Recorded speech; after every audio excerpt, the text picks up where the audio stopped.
It was a quiet evening on October 17, 2006 at the Omni Royal Orleans Hotel in New Orleans. Guests were sipping their drinks on the rooftop bar enjoying the serene view of the city. Suddenly, a man came to the bartender and ordered a drink. After having a sip, he left $1,500 in cash for the bartender, a generous tip that would leave anybody completely stunned. Moments later, he made his way to the edge of the rooftop, paused briefly, and stepped off.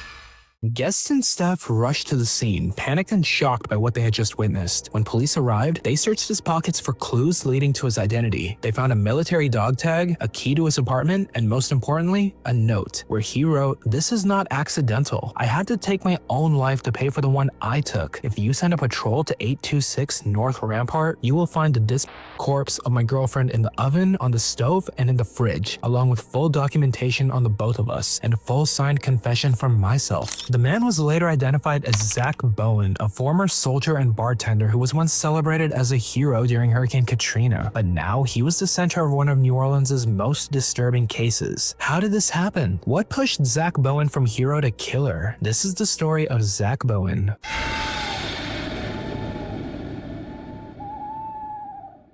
Zach Bowen was born in 1978 in Bakersfield, California. From the start, his life was marked by instability. During his teenage years, Zach's parents divorced, leaving him with a fractured family. After the separation, Zach primarily lived with his mother, but his life was anything but stable. As Zach approached adulthood, his father offered to take him on a road trip. It was a chance to escape the emotional turmoil and rediscover a sense of freedom. The trip eventually led them to New Orleans, a city bursting with life and culture. For Zach, it was love at first sight. He decided to stay, seeking a fresh start in the French Quarter. At just 18 years old, Zach began bartending in New Orleans' bustling nightlife scene. His charisma and charm quickly made him a favorite among locals and tourists alike. During this time, he met Lana Shupak, a woman 10 years older than him. Despite their age difference, the two engaged in a relationship, eventually marrying and having 2 children together. To provide for his family, Zach joined the U.S. Army, serving tours in Kosovo and Iraq. While his service earned him commendations, it also exposed him to the horrors of war, leaving him with deep emotional scars. Upon returning home, Zach struggled with PTSD and the weight of reintegrating into civilian life. His marriage to Lana began to fall apart, and they eventually separated. Newly single and battling inner demons, Zach found himself back in the French Quarter, where he tried to rebuild his life and started as a bartender again. It was there that he met Addie Hall.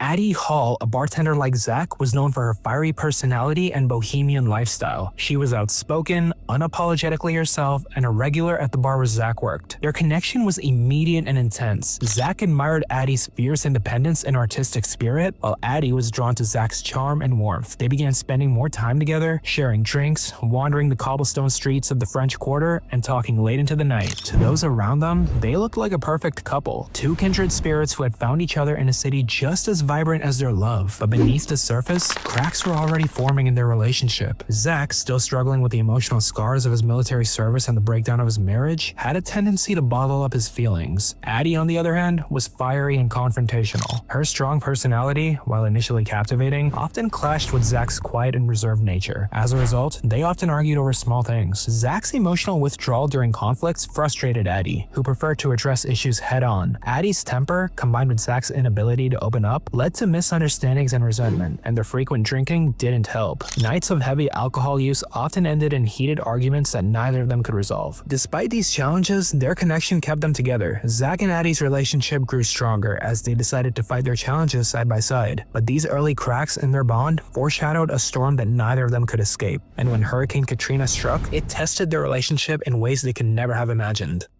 August 2005, Hurricane Katrina, a Category 5 hurricane, was forming over the Gulf of Mexico. With wind speeds reaching 175 miles per hour at its peak, it was one of the strongest storms ever recorded in the Atlantic. People were told to leave. Mandatory evacuation orders were issued as officials warned of catastrophic flooding and destruction. While thousands of residents fled New Orleans, Zach Bowen and Addie Hall refused to go. They decided to stay behind, seeking shelter in Addie's apartment. When Katrina made landfall on August 29th as a Category 3 storm, the devastation situation was unimaginable. Levees broke, floodwaters surged, and much of the city was submerged, leaving destruction in its wake. After the storm passed, with the streets empty and quiet, Zach and Addie's decision to remain made them part of a small, defiant group of locals. They cooked meals for neighbors, shared drinks, and kept spirits high in the ghostly quiet of the French Quarter. Their story quickly caught the attention of journalists. They published their stories in TV news and newspapers and made them local celebrities. Things were going well for them, but after some days, people started returning to New Orleans and life started to get busy again. For Zach and Addie, things are about to go out of control soon. Friends of Zach and Addie noticed they started doing drugs and were frequently arguing. At one point, they even broke up, but got back together after some time and moved into an apartment at 826 North Rampart.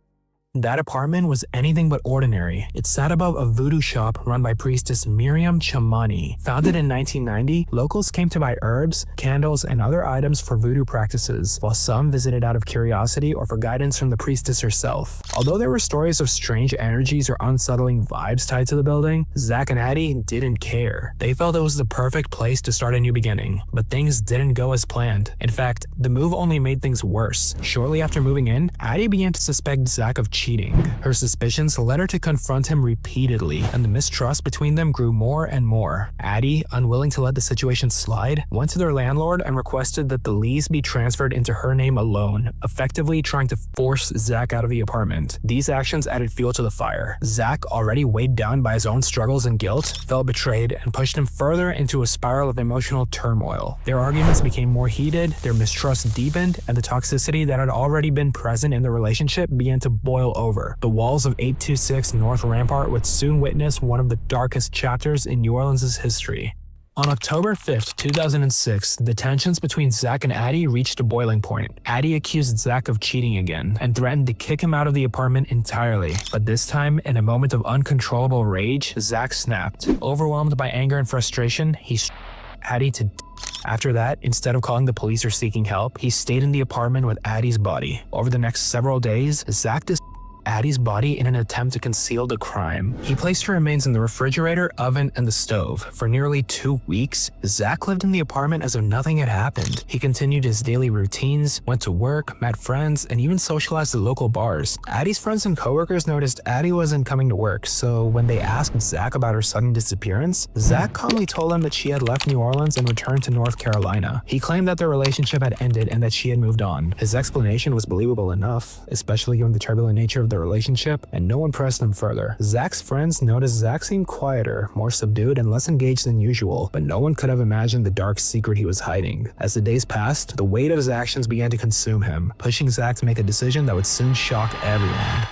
On October 17, 2006, he went to the Omni Royal Orleans Hotel, where he wrote a chilling confession note, left $1,500 for the bartender, and then jumped from the rooftop, ending his life. The note led police to the apartment, where they discovered the full extent of Zach's crime. When police entered the apartment at 826 North Rampart Street, they were greeted with a scene that was both horrifying and surreal. The initial impression was of a meticulously clean space, but the deeper they looked, the more chilling the discoveries became. Addie's remains were stored exactly as Zach described, and placed in the oven, stove, and refrigerator. Spray-painted messages on the walls told a story of guilt and despair. One read, "I loved her, I'm a failure." Another directed them to the crime itself, saying, "Look in the oven, please help me stop the pain." These haunting words revealed Zach's mental state in the aftermath of the murder. The police also found a handwritten journal. Inside, Zach detailed how he killed Addie during an argument, her body, and lived with her remains for nearly 2 weeks. The entries expressed his deep remorse and his struggle to cope with his actions, providing a disturbing insight into his mind. After that incident, Zach and Addie's apartment at 826 North Rampart became infamous. Reports of paranormal activity began to surface. Visitors reported hearing disembodied voices, feeling sudden cold spots, and experiencing a heavy atmosphere inside the building. Some even reported feelings of being watched in the building. However, in February 2016, an electrical fire severely damaged the building. Later, it was restored and transformed into Bloody Mary's haunted museum and voodoo shop. Here, visitors can step into a chilling recreation of Zach and Addie's former apartment. The museum controversially features the original bathtub and appliances that were present during Addie's tragic death. The preserved items and replica of their apartment let visitors experience the haunting story of the couple. So tell me, would you survive a visit to Bloody Mary's haunted museum? Drop a like and subscribe if you enjoyed today's horror. And until next time, stay curious and stay scared.